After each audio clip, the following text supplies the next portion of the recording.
ব্যস্ত ঝিনাইদহ কুষ্টিয়া মহাসড়ক প্রায় আজ সকাল থেকে গাড়াগঞ্জ এলাকায় বন্ধ ছিল।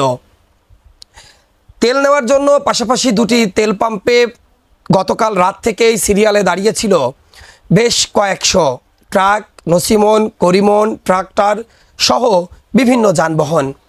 এরপর সকাল হওয়ার সাথে সাথেই শত শত কৃষকরা তেলের জন্য এই পেট্রোল পাম্পগুলোতে ভিড় জমাতে থাকে।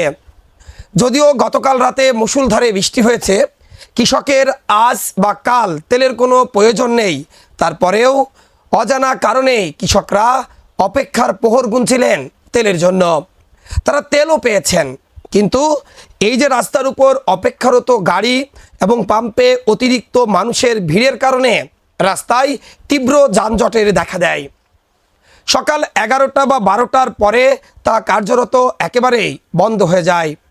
গাড়াগঞ্জ এলাকার আশপাশের কয়েক কিলোমিটার এরিয়া জুড়ে তা যানজট ছড়িয়ে পড়ে। ড্রোন ক্যামেরার ভিডিওতে তা আপনাদের দেখানোর জন্য চেষ্টা করছে।